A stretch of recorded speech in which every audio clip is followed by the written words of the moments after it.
जय श्री कृष्णा, जय श्री राम, जय गौ माता, जय राधे श्याम। आप देख रहे हैं तुलसी तपोवन यूट्यूब चैनल और हम चर्चा कर रहे हैं कि क्वार के महीने में पड़ने वाली, श्राद्ध पक्ष में पड़ने वाली यह एकादशी कब की है। तो सबसे पहले तो मैं आपको निवेदन कर दूं, अब के जो एकादशी पड़ रही है उसका नाम है इंदिरा एकादशी, जो कि 26 एकादशियां होती हैं। उनमें से ये श्राद्ध पक्ष में, पितर पक्ष में पड़ने वाली एकादशी का नाम इंदिरा एकादशी है, जो कि एकादशी उदया तिथि की वजह से 10 अक्टूबर को यह व्रत किया जाएगा। बहुत ध्यान से सुन लीजिएगा। उदया तिथि के अनुसार 10 अक्टूबर को यह व्रत है। अब के बार 2/11 नहीं है, एक ही एकादशी है। 9 तारीख को दोपहर में 12 बजे से एकादशी शुरू होगी, लेकिन वो नहीं की जा सकेगी। इसलिए नहीं की जा सकेगी कि एकादशी में यदि दशमी है तो उस एकादशी को त्याज्यत कर देना चाहिए। एकादशी वही विशेष है जिस एकादशी के साथ में द्वादशी चल करके आ गई है। तो 10 तारीख को यानी 10 अक्टूबर को जो एकादशी है उसमें द्वादशी भी है। इसलिए आप सभी भक्त लोग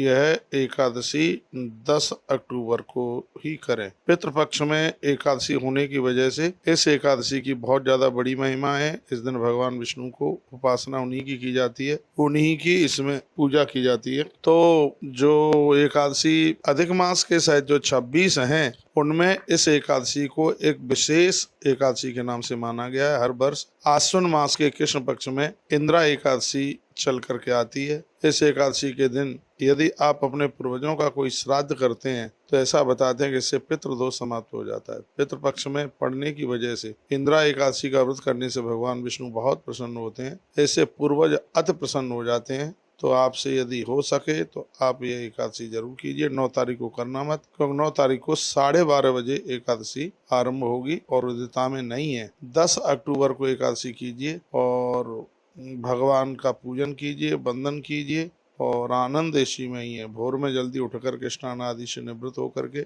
हर पूजा में दिया की बड़ी महिमा होती है। दीपक जलाइए, गंगा जल के द्वारा या किसी तीर्थ जल के द्वारा भगवान का अभिषेक कीजिए। भगवान नारायण पर तुलसी पत्र चढ़ाइएगा। आप देखेंगे इससे पूर्वजों को कितनी तृप्ति मिलती है और कितने शांत होते हैं। सात्विक चीजों को ही आप ग्रहण करें, फलहार लें। तुलसी भगवान के ऊपर अवश्य चढ़ाएं। मैं एक बार फिर कहूंगा कि इस एकादशी को विशेष रूप से भगवान को तुलसी चढ़ाने की महिमा का वर्णन किया गया है, इसलिए आप अवश्य यह जरूर कीजिएगा। और अगली वीडियो में हम आपको इंदिरा एकादशी की व्रत कथा भी सुनाने के लिए जा रहे हैं। वीडियो को आप आगे जरूर भेजा करें जिससे और भी लोग लाभान्वित हो सकें। 10 अक्टूबर को ही 11 करनी है, एकादशी करनी है। उदिता में है इंदिरा एकादशी। एक बार मैं फिर कहूंगा, श्राद्ध पक्ष में 11 होने की वजह से इस दिन भगवान नारायण का वंदन पूजन करने से घर के पितृदोष समाप्त हो जाते हैं। ब्राह्मण को भी घर पर बुलाइए, उसे आप फलार वाला उसे आप व्रत कराइएगा,